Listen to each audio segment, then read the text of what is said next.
Marian Holt did not cry. She did not raise her voice. She did not look toward the window, where the carriage that would take her away from Rowan Hall already stood waiting with its lamps unlit in the grey wedding breakfast light. She set down her glass, still full, with both hands, and she set it down slowly, the way a woman sets down something she does not trust herself to hold much longer. 41 names had been spoken aloud in that room in the space of a quarter hour. Cousins, aunts, the vicar, 2 tenant farmers invited as a courtesy, the steward, the dowager's spaniel once, as a joke that drew laughter. Her name had not been among them. By the time the carriage reached the end of the drive, the Duke of Rowan would have learned that a woman could leave a room more completely than any door could manage, and that some silences were not endured. They were delivered. The spring of 1817 had come to the county of Denbigh the way it always did, reluctant and grey-green, fog lying long in the water meadows until noon. It was the spring Marian Holt buried her father, and the spring, 6 weeks later, that she married a duke she had spoken to perhaps a dozen times in her life. Her father had been land agent to 3 estates and steward to 1, a broad, quiet man named Thomas Holt, who kept his ledgers the way other men kept scripture, in a hand so neat it looked printed, and who had raised his only daughter to read a rent roll before she could properly read a novel.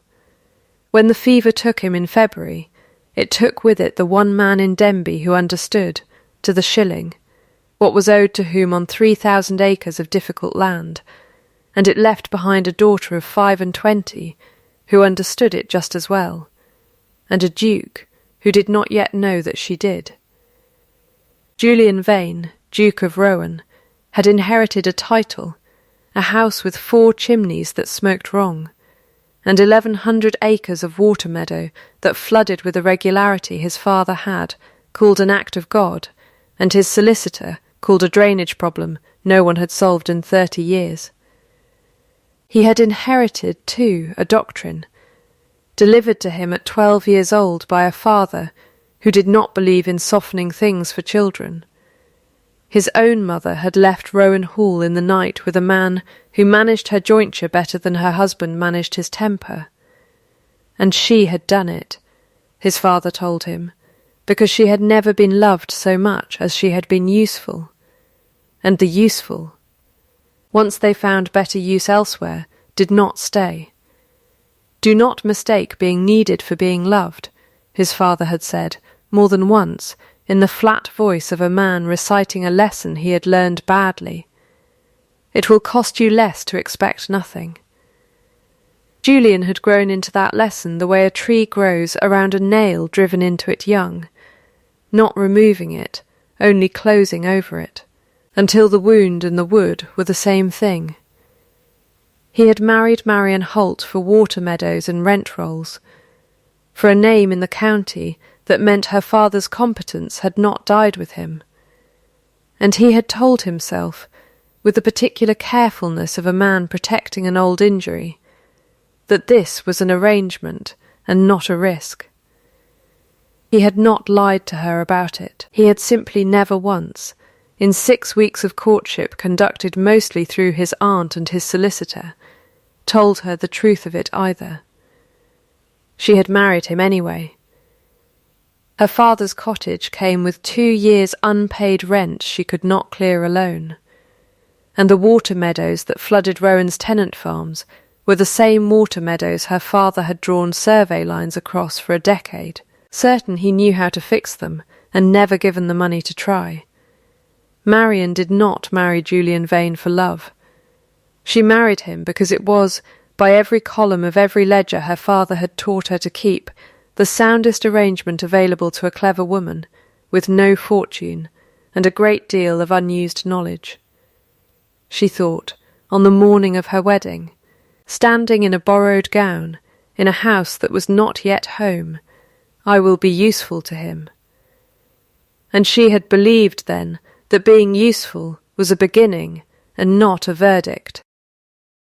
Her father had left her one thing beyond the ledgers, a ring, a small garnet set plain in old gold, that had been her mother's, and that Marian wore always on a ribbon under her bodice rather than on her hand, because it was not, her father had told her once, a ring for showing. "It's a ring for remembering," he'd said. "Wear the other on your hand. Wear this one where only you can feel it." She had put it on the ribbon the morning her father died, and had not taken it off since. The wedding breakfast was held in the long dining room at Rowan Hall, windows fogged with the county's particular grey 40 guests, seated at a table built for 60.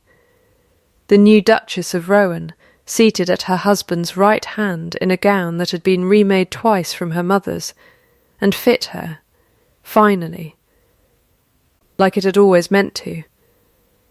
Julian rose to make the toasts a little after noon, glass in hand, and Marian watched him do it with the specific attentiveness of a woman who has learned, from years of keeping her father's books, that the truth of a household is always in what gets recorded and what does not.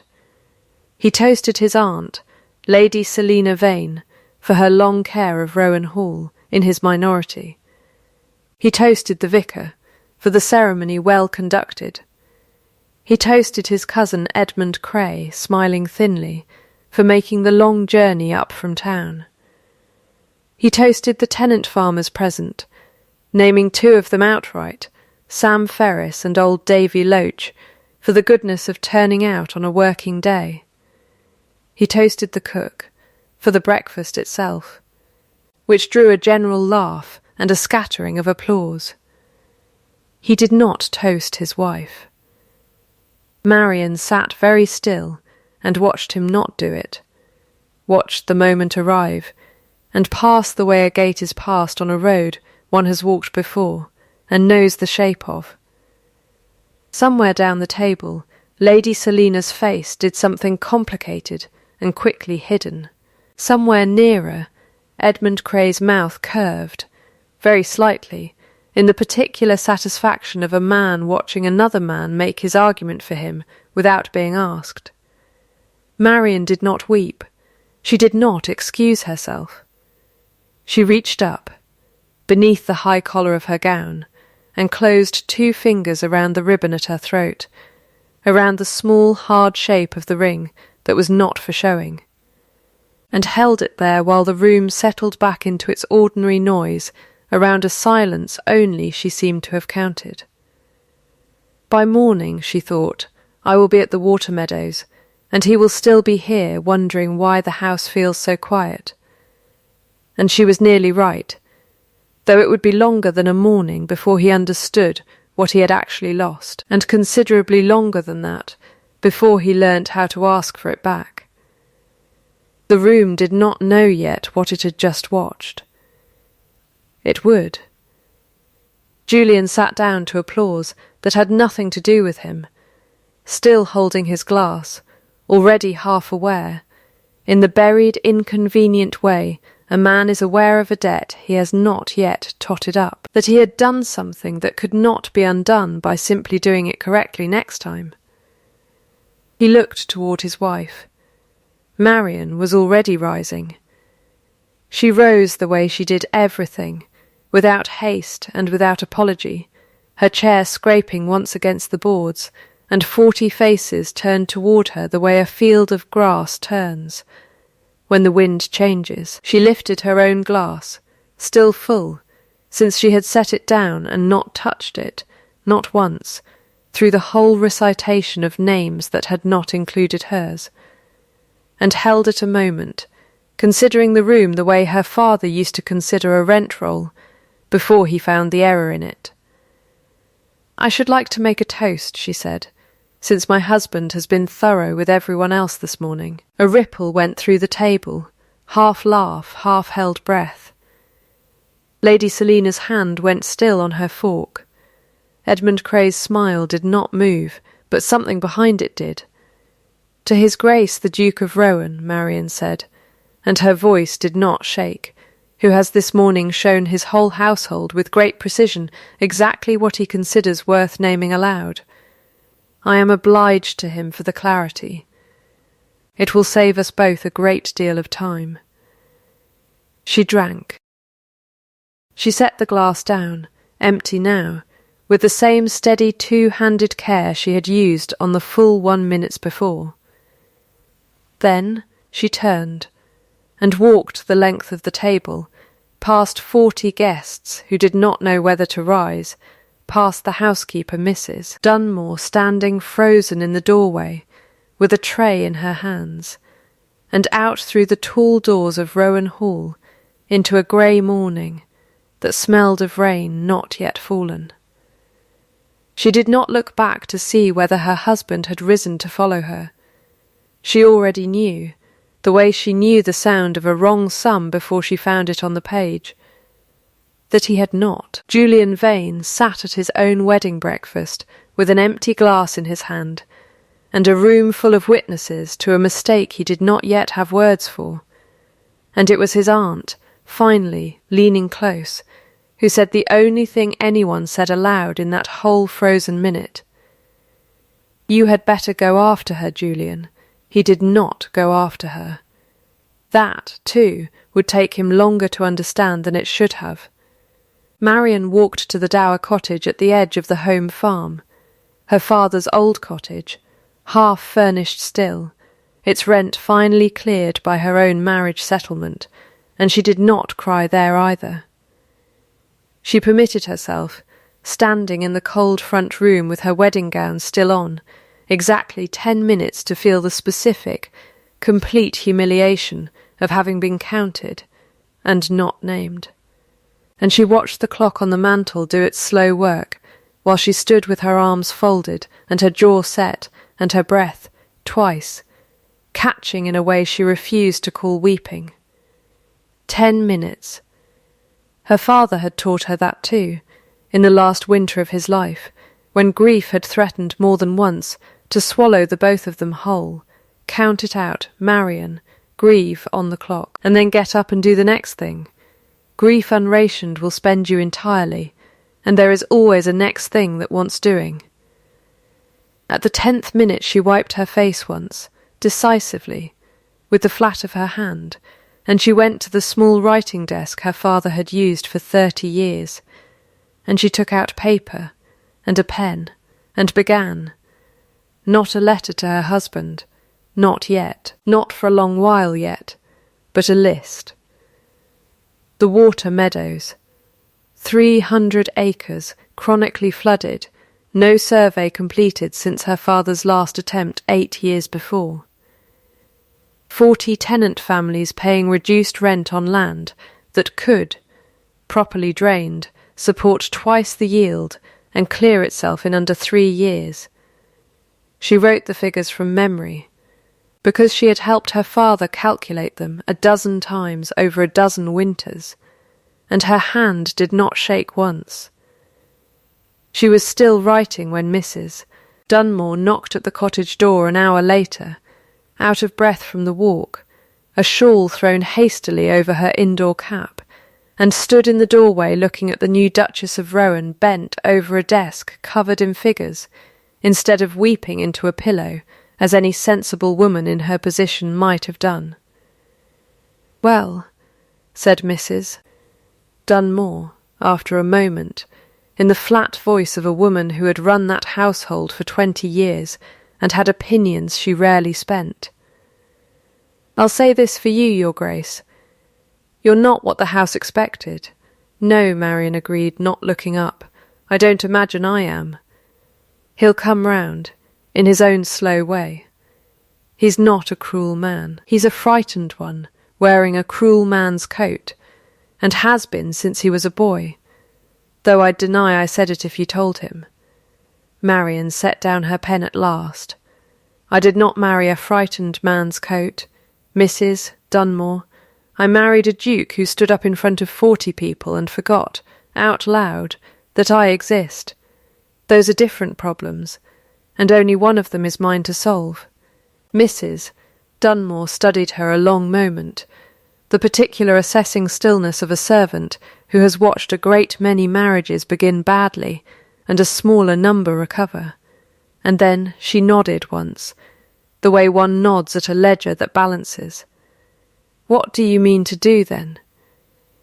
Marian looked down at the paper covered in her father's remembered figures, in her own steady hand, and something in her chest that had been clenched since the dining room loosened by a single degree. "I mean to drain 300 acres of water meadow that has beaten every man who's tried it for 30 years, she said. "And I mean to do it without asking His Grace's permission, since he did not think to ask mine for anything this morning."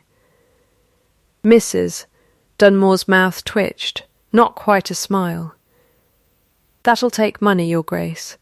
It will take £400, 18 months, and 40 tenant families willing to trust a steward's daughter over a duke's dining-room manners," Marian said. "I have the first because it was my father's, and my settlement is my own to spend. I believe I can manage the second too." She rose from the desk and folded the list and put it into the pocket of a gown that was no longer a wedding gown, but simply a gown, the particular transformation of a garment losing its ceremony and gaining its purpose, and she went out to find Sam Ferris, who farmed the worst flooded 40 acres on the estate, and who had been, that very morning, one of the 2 tenants Julian Vane had troubled himself to name. The knock came at his door before supper. Sam Ferris opened it with his hat already half off his head from habit, and stood there blinking at the new Duchess of Rowan, standing on his threshold in the last of the daylight, alone, without a footman, without an announcement, holding a folded paper in her hand like a woman who meant business and did not intend to wait for permission to begin it. "Mr. Ferris," Marian said, "I understand your bottom field has flooded every winter for 11 years running. 12, Your Grace, if you count the dry one that weren't dry so much as merciful. I should like to walk it with you tomorrow at first light if you're willing. I have some ideas about the ditching, and I'd rather hear from the man who stood in the water than guess at it from a map." Sam Ferris turned his hat over once in his hands, the particular slow consideration of a working man deciding whether to trust a stranger with something that had cost him 12 winters of grief, and then he looked past her, briefly, toward the great grey bulk of Rowan Hall, on its rise above the meadows, its windows just beginning to light for evening. "His Grace know you're out here asking, ma'am?" "His Grace," said Marian, "did not think to ask my name aloud this morning in front of 40 witnesses. I am not in the habit tonight of asking his permission for anything at all." Something in Sam Ferris's weathered face shifted, not quite a smile, but its close cousin, the particular expression of a man recognizing, for the first time, that help might be arriving from an unexpected direction, and might, this once, actually be useful. "First light, then," he said. "I'll have my boots on." She walked back to the dower cottage in the last grey light, with the ring still cool against her skin beneath her collar, and she did not look toward the hall, though its lit windows followed her the whole way like something waiting to be answered. She had work to do. That was the whole of what she allowed herself to think, the sentence she had learned from her father in the worst winter of her life, and now spent again like a coin she trusted absolutely. She had work to do, and grief, rationed and spent, made room for exactly that. First light found her at the bottom field, in her oldest boots and her plainest cloak, a survey chain borrowed from her father's old effects looped over one shoulder, and Sam Ferris already waiting at the gate with 2 more men he'd rousted from the neighbouring cottages, without being asked, because word travels through a tenantry the way water moves through a badly drained field, swift, low, and toward whatever will take it. The problem once Marian saw it with her own eyes, and not merely on her father's old survey papers, was not the river, as 3 generations of Rowan land agents had assumed. It was a single blocked culvert under the old drove road, silted shut since before her father's time, forcing every winter's water sideways across 40 acres that would otherwise have shed it clean into the millstream. Her father had suspected it. He had never had the £8 it would cost to dig down and confirm it, nor a duke willing to spend £8 on a tenant's field instead of a new pair of carriage horses. Marian had £8. It was, in fact, very close to the exact sum of pin money her marriage settlement allowed her for the quarter, and she spent every shilling of it that week on labour and tools without once sending word up to the hall, and by the second week Sam Ferris's bottom field had a culvert running clear for the first time in a generation, and word of it had begun, the way water does, to move sideways through the whole estate toward every ear that would take it. Marian Holt, the tenants said to one another, in the low voices of people accustomed to being unheard by their betters, and startled to find one of their betters actually listening. Marian Holt, the new Duchess, had walked 40 acres of bottom field in her own boots at first light, and paid out of her own purse, and known, from a stack of old papers, exactly where the water was going wrong before any man on the estate could tell her. The Duke, in the meantime, sent no word to the dower cottage at all. He told himself, in the flat interior voice his father had taught him young, that this was the arrangement working as it should, a wife occupied with her own concerns, a household running itself, no scenes, no demands. He told himself this at his breakfast table, alone, for 6 mornings running, in a dining room that had somehow become very quiet since the day it had held 40 guests and a toast that had gone. Everyone now seemed to agree without saying so aloud, badly wrong. It was his aunt, Lady Selina Vane, who finally broke the silence over the 7th breakfast, setting down her teacup with a precision that told him, before she spoke a word, that she had been saving something. "The tenants are calling her the Duchess of the Ditches, Julian," she said. "I mean that as a compliment, whatever it sounds like. Sam Ferris's field hasn't stood dry in November, in living memory, and it stands dry now.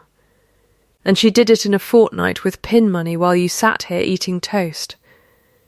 Julian set down his own cup more carefully than the remark warranted. "I am aware my wife is resourceful." "Are you aware she is your wife?" Lady Selina asked.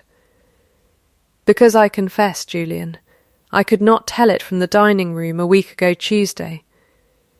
He did not answer that. He rose, instead, and went to the window that looked out over the home farm, and, beyond it, the long silver gleam of water meadow that had troubled Rowan Hall for 30 years, and found himself looking, without entirely meaning to, for a small figure with a survey chain over one shoulder, moving along the ditch line in the cold morning light like a woman with no need of him at all. Something in his chest did the particular thing it had not done in a very long time, not quite pain, not quite alarm, but the cold, clean recognition of a man realizing, very late, that he has misplaced something he had assumed was fixed in its place and would wait for him indefinitely. He did not go down to the water meadow that morning. He told himself there was estate business to attend to in the study, and there was, in fact, a great deal of it, correspondence from his solicitor, a matter of the autumn rents, a letter from his cousin Edmund Cray proposing a visit that Julian read twice, without quite absorbing, distracted as he was by the sound, carried faintly on the wind through the open window, of a woman's voice giving instructions to men who were, unmistakably, listening to her. He watched from the window instead, for the better part of an hour, and told no one that he had, and this, the narration would note plainly, since the Duke himself would not, was the first small coin of noticing, and it did not weigh much, laid alone on the scale. It would take a great many more before the scale moved. But it was the first, and first coins, unlike later ones, are the hardest to spend honestly, because a man convinced of his own indifference must first admit he has been counting at all. By the end of that second week, the bottom fields stood dry through a full week of rain that would, in any previous November, have put it under 4 inches of standing water, and Sam Ferris walked the boundary of it twice a day, simply to look at ground he had never before trusted to hold his boots without sinking. It was Sam who came, hat in hand, to the Dower cottage on a Saturday evening, turning his hat over and over in his big weathered hands in the particular way of a man working up to a thing he wasn't sure he had the right to ask. "There's talk, Your Grace," he said, "of doing the same up along Cray's Hollow. 12 families up that way, flooded worse than mine ever was. But it's dear work, and I don't like to presume—" "You are not presuming, Mr. Ferris," Marian said. "You are reporting a problem to the person best equipped to solve it. That is precisely what I should like every tenant on this estate to feel free to do. Cray's Hollow." She turned the name over once in her mind, the particular half-attention a person gives a name they have heard before, without quite placing, and did not think much more of it that evening, though she would, before very much longer, have cause to think of very little else. When she learned that the hollow bore its name not from any accident of geography, but from her husband's own cousin, Mr. Edmund Cray, who held an old lease on the mill at its foot, and a great deal of quiet interest, it would later prove, in seeing that particular 12 acres remain exactly as flooded and as worthless as they had always been. For now she only wrote the name at the bottom of her list, beneath the culvert and the boundary ditch, and the account of £8 spent and already, in yield, returned threefold, and she went to bed in her father's old cottage, with the ring cool against her collarbone, and the particular satisfaction of a woman watching a plan compound, one small proof at a time, the way interest compounds in a ledger her father had taught her to read before she could properly read anything else at all. The work at Cray's Hollow began within the fortnight, and it was there, wading a boundary ditch in borrowed boots, beside 12 tenant families who had stopped expecting help from the Hall years before, that Marian first understood the shape of the problem was larger than water. The land records for the hollow, when she finally sent to the county office for them, did not match the boundaries anyone on the ground could show her. A strip of drainage easement that should have run along the mill stream, granted to the tenantry 2 generations back by Julian's grandfather, appeared nowhere in the current deed book at all, as though it had simply been allowed, over the years, to be forgotten by everyone whose interest it did not serve. It served Edmund Cray's interest a great deal that it be forgotten. He held the mill lease at the foot of the hollow on terms that made the standing water, if anything, convenient to him. An idle wheel meant fewer disputes over water rights, and a flooded 12 acres meant 12 families too occupied with survival to trouble a landlord's cousin about anything at all. Marian did not yet know this. She only knew that the paper did not match the ground, and that a mismatch of that particular kind, her father had taught her in a dozen winters of shared ledgers, was never an accident. Paper does not lie by itself, Thomas Holt used to say. It is only ever made to. She wrote the discrepancy down, dated it, and said nothing of it yet to anyone at the Hall.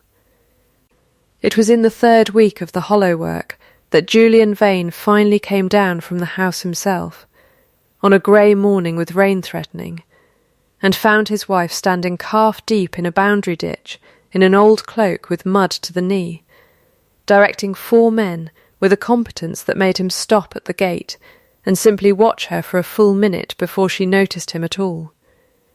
"Your Grace," she said, when she did, and there was nothing in the 2 words for him to hold on to, not warmth, not coldness, only the flat, correct address of a woman who had decided, with the same precision she brought to a rent roll, exactly how much of herself he had earned the right to see. "I heard about Ferris's Field," Julian said. "He had rehearsed several better openings on the walk down, and used none of them. I imagine the whole county has heard about Ferris's Field, Your Grace. Water finding its level is rather the theme of the last fortnight." He looked past her at the ditch, at the men working, at the 12 acres that had beaten his father and his father's father, and had evidently not beaten his wife. "I should like to help pay for it. The hollow work, I mean. It oughtn't come out of your settlement alone." "It hasn't," Marian said. "I have been keeping accounts, Your Grace, since I was 11 years old. I know precisely what this has cost, and precisely who has paid it, and I will show you the ledger whenever you care to see it. What I will not do," she added, and here, for the first time, something sharper moved under the flat surface of her voice, "is pretend that an offer of money 6 weeks after the fact settles a debt that was never about money at all." Julian was quiet a moment. A pause. Somewhere behind him a cartwheel creaked on the drove road, ordinary and indifferent to the 2 of them standing on opposite sides of a ditch that had become, without either quite choosing it, a great deal more than a ditch. "I know what I did," he said finally at the breakfast. "Do you?" Marian said, not a question. A verdict, delivered the way she delivered all her verdicts, without heat. "I have known it every morning since, at that table, alone." He stopped. Started again, the words coming slower, the way a man speaks when he is translating something out of a language he has not used in a long while. "My father raised me on the idea that the useful do not stay for anything but their use, because it was true once, in this house, of someone I loved very much. I have spent 20 years making certain I never mistook the one for the other again. I mistook it in the other direction instead, and I did it to you, in front of 40 people, and I cannot undo the room. But I would like to be told what I might do that isn't merely money." Marian looked at him a long moment, mud on her boots, and the ring cool against her collarbone, and 12 acres of drying ground behind her, that she had built with her own 2 hands, while he sat alone at a table wondering, apparently, how to say any of this at all. "Show me," she said. "Not today, and not with words. Show me over time, the way water shows a field where it truly wants to go, not in a single flood, but in a season of it, running the same direction every day, whether anyone is watching or not. Words are cheap, Your Grace. You spent 40 of them on other people in a single breakfast, and not one on me. I find I no longer value them at their old price." He absorbed that the way a man absorbs a blow he knows he has earned, without flinching, without arguing the sentence, only standing in it. "All right," he said. "All right, then," Marian said, and turned back to the ditch, and that, for the moment, was the whole of the treaty between them, 2 words each, and a season still to be walked before either one meant anything at all. He did not leave at once. He stayed at the gate another quarter-hour, watching, and before he left he took off his own coat, without announcement, and rolled his sleeves, and went down into the ditch himself to help carry stone for the culvert lining until the light failed, and said almost nothing more the whole time, only worked. The particular silent labour of a man who had finally understood, watching his wife not once look up to see whether he approved, that approval was not the currency being asked of him at all. Word of that, too, moved through the tenantry by evening, the way water moves downhill. The Duke of Rowan had waded a ditch alongside Sam Ferris and asked no one's permission and taken no credit for it, and had gone home muddy to the knee without a word to anyone about what it meant. It was 3 days after that, in the estate office at the Hall, going through his father's old papers in search of the original grant for the hollow easement, that Julian found the letter that would, before the summer was out, undo a great deal more than a flooded 12 acres, a letter in his own mother's hand, dated the week before she left Rowan Hall for good, addressed not to a lover, as he had been told his whole life, but to his father, and never sent. He read it twice before he understood what he was holding. Then he sat very still for a long time in the failing afternoon light, the paper motionless in his hands, and did not, that evening, know how to begin telling anyone what he had found. He carried the letter with him for 2 days before he could make himself act on it, the particular cowardice of a man who has built 20 years of certainty on a story and is not yet ready to watch it dissolve. On the 3rd evening he walked down to the Dower cottage himself, in the dark, and knocked, and stood on the step turning his hat in his hands the way Sam Ferris did, a gesture he had never once, in his own recollection, made before in his life. Marian opened the door herself. She did not ask him in at once. She looked at his face, at the paper he held, and something in her, the particular instinct of a woman raised on ledgers, that a man carrying a document at that hour was carrying either a debt or a confession, made her step back and let him pass. "I found this in my father's papers," he said, once the door was shut, and he did not sit, only stood by the cold hearth with the letter held out like something that had grown too heavy for one hand. "It is my mother's. She wrote it the week she left.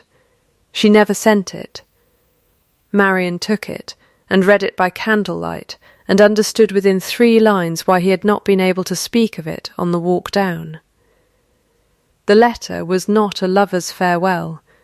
It was a wife's accounting, of a husband who had spent a decade calling her extravagance, calling her unfaithful before she ever gave him cause, until she had finally done. In despair, what she had been accused of for years, because a woman told long enough that she is only tolerated for her use will eventually test whether that is true.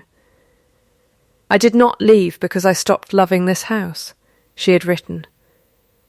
"I left because I was told so many times and in so many ways that I was never loved by it at all, only endured, and I grew tired of proving otherwise to a man who had already decided the verdict before the trial began. He told me she left because she was faithless," Julian said into the silence after Marian set the letter down. "He told me that every year of my boyhood, until I built my whole understanding of women, of marriage, of you, on the strength of it.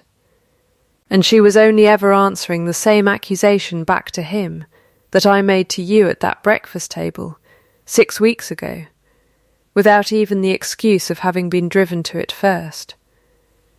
Marian did not offer him comfort, not yet, though something in her had softened, watching him stand there with his mother's 20-year-old grief in his hands, and no longer any doctrine to hide it behind. "Not because you were cruel," she said slowly, working it out as she spoke, the way she worked out a column that would not balance, "but because you were taught, by someone who needed the lesson to be true, that love and use could never be the same thing at once. Your father built that lie to survive his own failure, and you have spent your whole life paying a debt that was never yours to owe." "That does not undo the breakfast," Julian said. "No," she agreed. "It doesn't. But it tells me what I am dealing with, and that matters more than you may think. A cruelty is a wall. A wound, properly understood, is a door. I did not marry a wall, Your Grace. I begin to think I may have married a door that has simply never once, in 20 years, been asked to open." He looked at her a long moment in the candlelight, and something behind his eyes moved. Not quite hope. Not yet, but its careful, unarmed cousin. "I would like to try," he said. "Not tonight. I understand tonight buys nothing. But I would like the season you spoke of, if you'll still grant it." "You already have it," Marian said. "You've been in it 3 weeks. I have simply not yet told you whether you are passing." She kept his mother's letter, folded inside her own writing desk beside her father's old survey papers, and did not yet tell him that the discrepancy she had found in the Hollows deed book sat in the very same drawer. Because that reckoning, unlike this one, was not his to soften, and belonged, she had already decided, to a much larger room than a cottage parlour lit by a single candle. Edmund Cray arrived at Rowan Hall 11 days later, exactly as his letter had promised, with a leather case of papers he described, over dinner, as a matter of tedious family business. A query, he said, smiling his smooth-poured cream smile down the table, about the original terms of the Holt marriage settlement, which his own solicitor had flagged as irregular in a way that might, unattended to, cause difficulty for the estate. Marian had learned enough in 6 weeks of reading her way through Rowan's neglected paper to recognise the particular stillness of a man laying groundwork rather than making conversation, and she said very little across the soup, and watched him instead the way she had once watched a column of figures she suspected of hiding an error. The difficulty, when Cray finally produced it 2 days later in the estate office, took the shape of a document, a supposed codicil to Thomas Holt's own estate, dated the winter before his death, purporting to show that the elder Holt had died substantially in debt to a firm of London creditors. Debt that, Cray explained with real seeming regret, would by law attach itself to any property or settlement passing through his daughter, including, potentially, her portion of the Rowan marriage settlement itself. "I only bring it forward," Cray said, "because I should hate for it to surface later, in less friendly hands, and embarrass the family." He said family the way a man says a word he has practised enjoying the taste of. Julian read the paper twice, his face doing the particular arithmetic of a man weighing a threat against a marriage 6 weeks old and still finding its feet, and it was Marian, watching him from across the desk, who spoke first. "May I see the signature, mister?" "Cray?" He passed it to her with the easy grace of a man certain of his ground. Marian studied it a long moment. The loop of the H, the particular slant her father had held steady across 30 years of ledgers she had watched him fill since she was old enough to hold a pen at all, and set it down with the same two-handed care she had once used to set down a full wine-glass she did not trust herself to drink from. "That is not my father's hand, Mr. Cray," she said. "I have several 100 pages of his hand in my own writing desk this moment, spanning 20 years, and I have read every one of them more times than I can count. My father crossed his sevens continental fashion, a habit from his own father's Dutch training in surveying. Whoever wrote this did not know that, and wrote an English 7 throughout. It is a small thing. It is also the whole of the matter." The room went very quiet. A pause long enough that even Cray's composure, poured cream smooth as it was, showed the faint crack of a man watching a plan built over months collapse over a single stroke of a pen he had never thought anyone would examine closely enough to notice. "I hardly think a stroke of the pen," he began. "I think a great many things turn on a stroke of the pen, Mr. Cray," Marian said. I was raised by a man who believed exactly that, and taught to notice when someone was hoping I would not look closely enough to agree with him. She turned to her husband. I should like this document examined by a solicitor of our own choosing, Your Grace, not Mr. Cray's, and I should like it done before the county quarter sessions, in the open, where anyone with a claim to make against my father's memory may make it in daylight. Julian looked at his cousin for a long moment, the particular stillness of a man doing arithmetic he dislikes, adding up a lifetime of small favours and small debts and small unexplained kindnesses from a cousin who stood, he now recalled with the sick clarity of hindsight, to inherit Rowan entire should this marriage fail to produce an heir or dissolve in scandal first. Yes, Julian said. We will have it examined, in the open, as my wife says. Cray's smile did not move, but something behind it, for the first time since he had arrived at Rowan Hall 11 days before, went still and calculating in a way that no longer troubled to hide itself, and he left the estate office without another word about family, or embarrassment, or the tedious matter he had come so smoothly prepared to press. He did not leave the county. That, Marian understood without being told, was very much the point. Mr. Aldous Pratt, the solicitor Marian sent for from the county town, was a small precise man with ink-stained fingers and a horror of imprecision so complete it amounted almost to a moral position, and he spent 4 days with her father's genuine papers spread across the estate office table before he would commit himself to an opinion on anything at all. The document Mr. Cray presented is a forgery, he said finally, laying it flat beside 3 verified samples of Thomas Holt's hand, and not, I would say, a skilled one, examined properly. The 7 is wrong throughout, as her Grace observed. The paper itself is of a stock not sold in this county before 1815, a full year after the date it claims. And the debt it describes, to a London firm I have written to directly, does not exist in their books at all. Whoever manufactured this did so in some haste, and did not expect a woman who could read her father's ledgers to be given the chance to examine it closely. They did not expect a duchess to look at all, Marian said. That has rather been the pattern of the summer. It was in the course of that same week, sorting through the last of her father's papers for anything further Pratt might need, that Marian found the second document, not a forgery this time, but the genuine original grant, 60 years old, establishing the drainage easement along the mill stream at Cray's Hollow, exactly as the tenants had always claimed, and the current deed book had somehow, conveniently, ceased to record.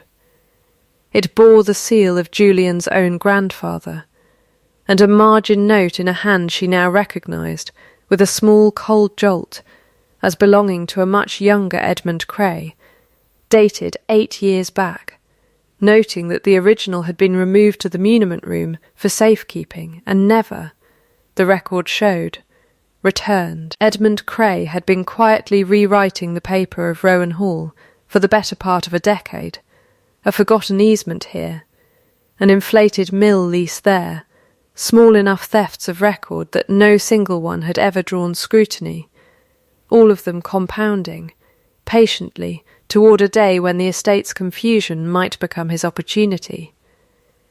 Particularly if a marriage 6 weeks old could be made to founder on a manufactured debt before it produced an heir to stand permanently between himself and the title. Marian laid both documents side by side on the estate office table that evening. The forged codicil, and the genuine easement Cray had quietly stolen from the record 8 years before it ever occurred to him he might need to discredit her father too, and understood, with the particular clean satisfaction of a woman watching a column finely balance, that she now held everything required not merely to defend her father's memory, but to answer, in full, the debt Cray's Hollow had owed its 12 families for 8 long years. The autumn quarter sessions, she said to Julian that night, are in 11 days. I should like to bring both documents before the whole county at once, not merely a solicitor's office. Mr. Cray has spent a great deal of care making certain no single piece of this would ever be examined in the light. I find I should like to give him a great deal of light at once. Julian looked at his wife across the desk, at the 2 documents she had assembled with nothing but her father's teaching, and her own patience, and felt the particular vertigo of a man realizing that the woman he had once described to his solicitor as a sound arrangement had in fact been quietly saving his entire inheritance while he ate breakfast alone and called it peace. "Whatever you require," he said, "the quarter sessions, the hall, the tenantry, whatever proof you need, you will have it, and you will have it as my wife standing beside me, not behind me. I have made that error once already. I do not intend to make it twice." The quarter sessions were held, as they always were, in the long assembly room above the county hall in Denby Town. And on the appointed morning it was fuller than anyone could recall it being in a decade, for word had gone through the county, the way water moves downhill, that the new Duchess of Rowan meant to answer, in public, a question that had been whispered about her father's memory for a fortnight, and half the county had come to see how a steward's daughter would manage a room built for gentlemen's disputes. She managed it standing. Marian rose when the matter of the Holt codicil was called, in a plain grey gown with no ornament but the ribbon at her throat tucked, for once, visible above her collar, and she did not raise her voice once through the whole of it. She laid the forged document on the clerk's table beside 3 genuine samples of her father's hand, and asked Mr. Pratt to speak to the paper stock and the false 7, and ask the London firm's own written reply, which she had brought with her, to be read into the record stating plainly that no such debt existed in their books. Then, before the magistrate could close the matter, she asked one further question, addressed not to the room but directly to Edmund Cray, seated near the back with his usual smooth composure, only slightly dimmed. "Mr. Cray, you mentioned to his Grace that your own solicitor flagged this codicil as irregular. Might the room have the name of that solicitor, so that Mr. Pratt may write to him and confirm the document's provenance?" Cray did not answer at once. A pause, long enough for the whole room to feel its weight. "I do not recall precisely which clerk handled the matter," he said finally.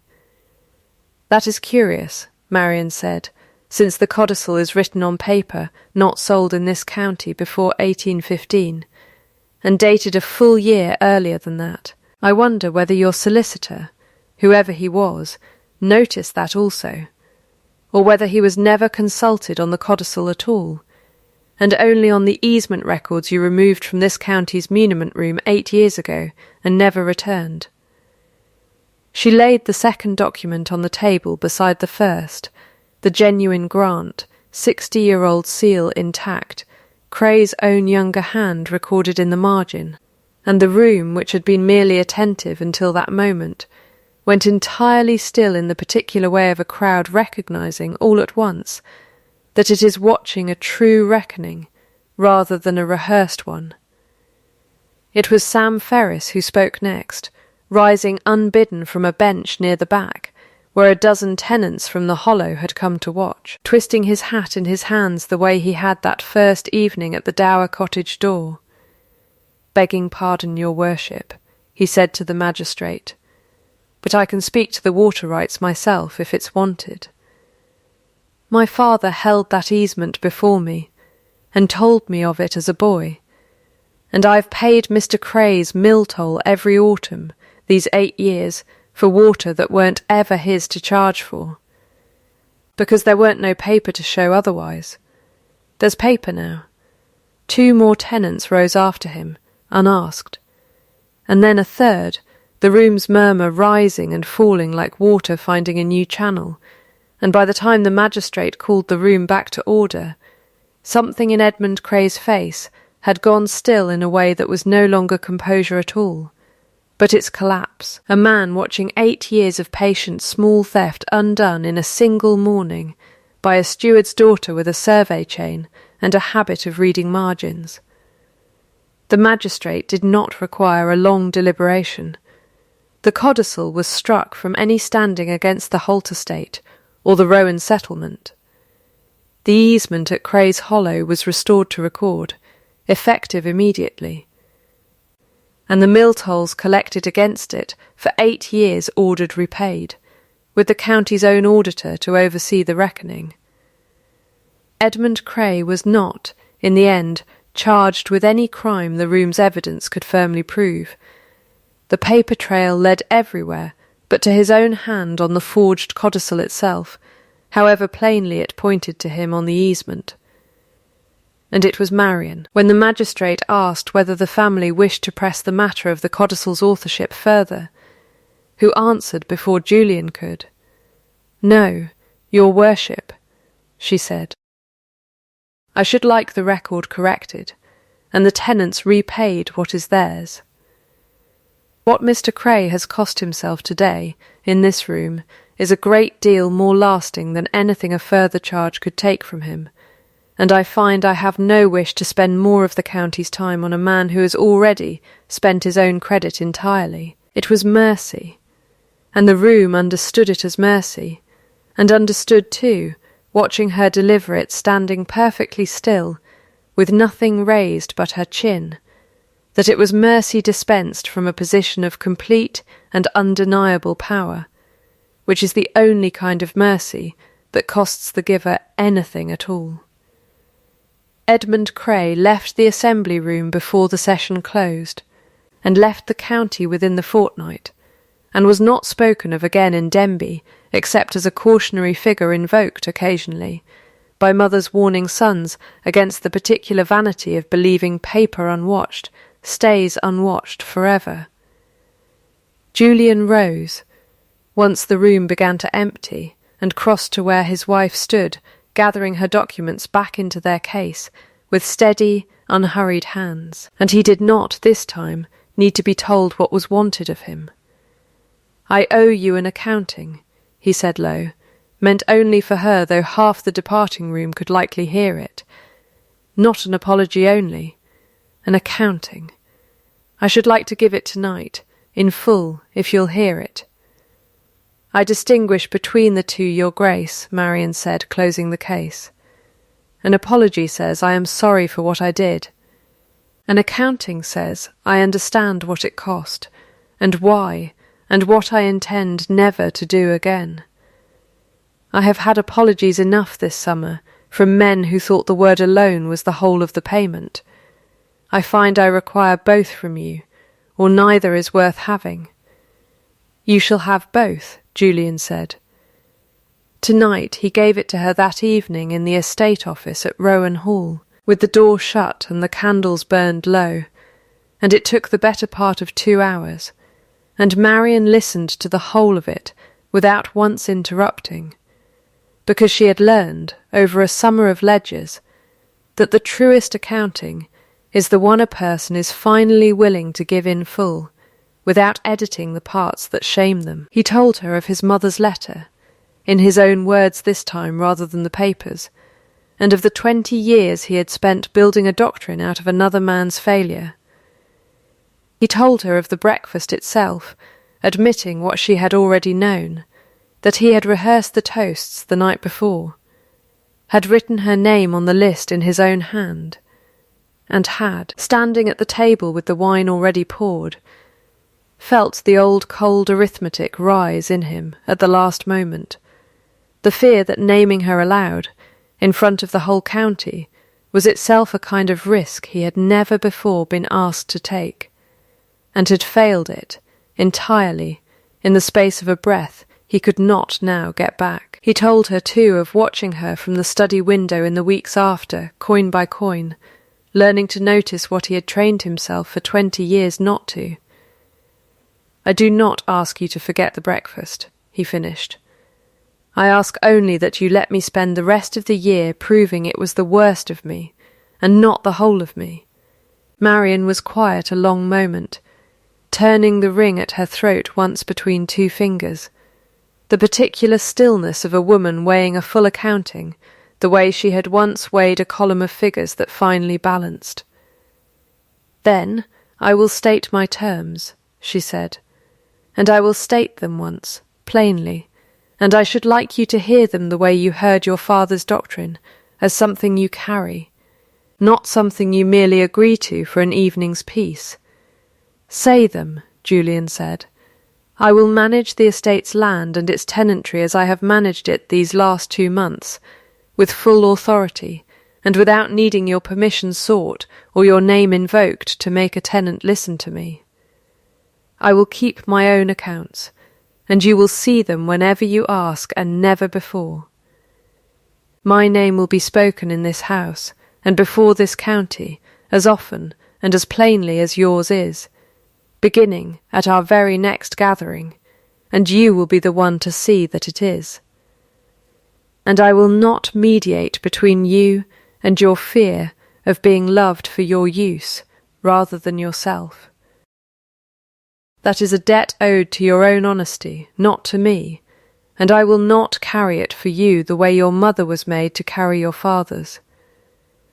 "All right," Julian said. "All right, then," Marian said, and something in the room, for the first time since a wedding breakfast 6 weeks before, felt less like a held breath and more like the beginning of an ordinary evening between two people who intended to have a great many more of them. There remained one debt still unpaid, and it was Lady Selina Vane who came to settle it herself, 3 days later, finding Marian alone in the walled garden behind the dower cottage with a basket of late cuttings on her arm. "I taught him the doctrine as much as his father did," Lady Selina said, without preamble, the particular bluntness of a woman who had decided a thing was owed and meant to pay it before she lost her nerve. "After his mother left, it fell to me to raise him through the worst of it. And I told him, more times than I can now excuse, that affection was a luxury a man in his position could not safely afford. I believed it. I had reasons of my own to believe it, which are not yours to carry either. I only wished to say, plainly, that I am sorry for the part I played in building the man who stood at that breakfast table and could not make himself say your name. It was not only his father's failure, it was mine also."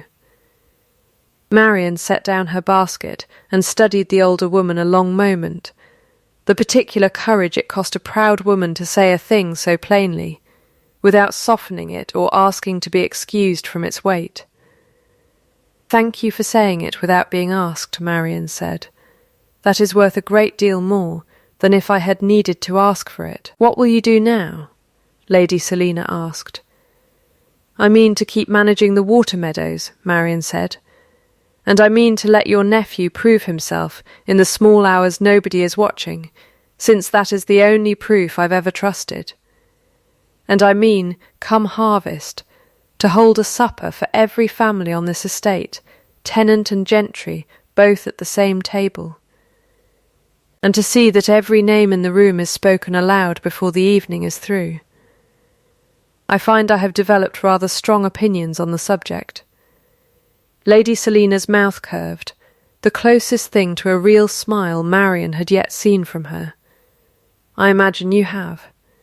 The season that followed was not dramatic.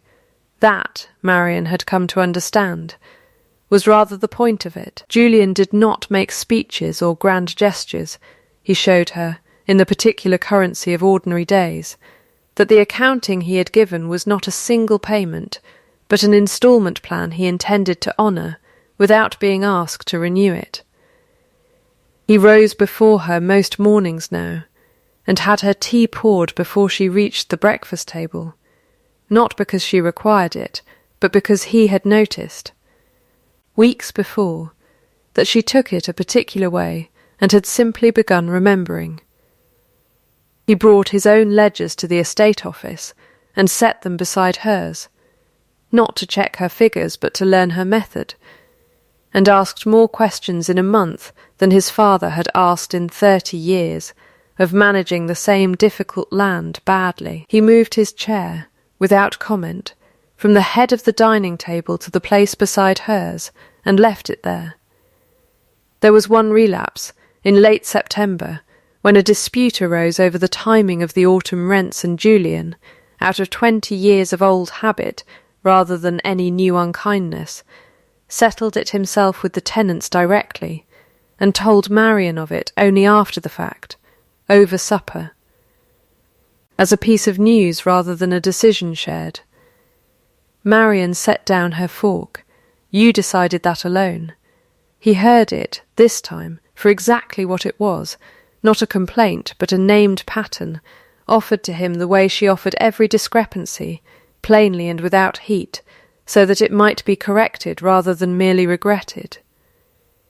I did, Julian said, out of old habit, not old doctrine. I am sorry for it, and I will not do it again, and I would like, if you're willing, to go back to Sam Ferris tomorrow with you and settle it properly, the two of us together, so the tenantry sees it done that way and not merely hears it was. That, Marian said, is precisely the correction I hoped for, and something in her chest, watching him name his own lapse before she had to press him to it, loosened by a degree she had not expected to feel loosened so soon. It was in early October, walking the boundary of the now thriving hollow fields at dusk, that Julian stopped on the drove road and turned to her, and said the thing he had been building toward, in instalments since the estate office 2 months before. I would choose you, he said. Not because you are useful to Rowan, though God knows you are, more than any land agent this estate has employed in a century. I would choose you if the water meadows had never flooded, and there had been no ledger to balance, and no forgery to expose. I have been choosing you, in fact, for some weeks now. Every morning I poured your tea before you rose, though I did not have the courage to say it plainly until I was certain you would believe it, and I find I am no longer willing to wait for certainty. I would choose you. I have been choosing you for some time. Marian looked at him a long moment in the fading light, the ring cool against her collarbone, the ditch behind them running clean and quiet where it had once stood drowned for 30 years, and she reached up, for the first time since the wedding breakfast, and drew the ribbon out from beneath her collar so the ring hung visible in the open air between them. Then have it properly set, she said, and I will wear it where it can be seen. It was never a ring for hiding. It was only ever a ring for a man who had earned the right to see it. The harvest supper was held the 3rd week of October. Trestle tables set the length of the home farm's threshing barn. Tenant and gentry seated together for the first time in Rowan's long memory. 40 families, and more crowded in against the early dark, with lanterns strung along the beams. Julian rose to make the toasts a little after the meal, glass in hand, and the room, many of them the same 40 who had sat in the dining room 5 months before, went quiet in the particular expectant way of people who remembered exactly what had happened the last time this man stood to speak. He toasted Sam Ferris and the men of the Hollow.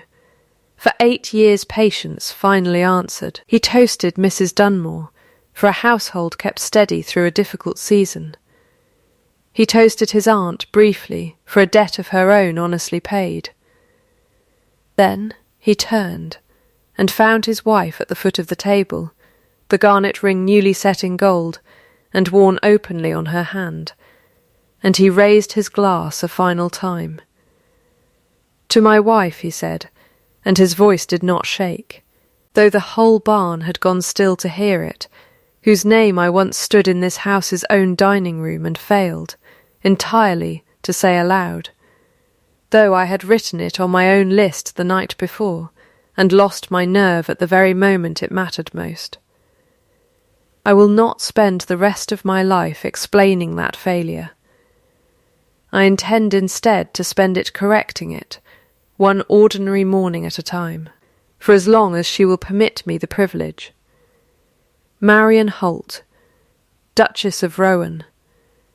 I say her name gladly, and I mean to go on saying it, in this room and every other, for the whole of however long I am given. The room did not merely applaud.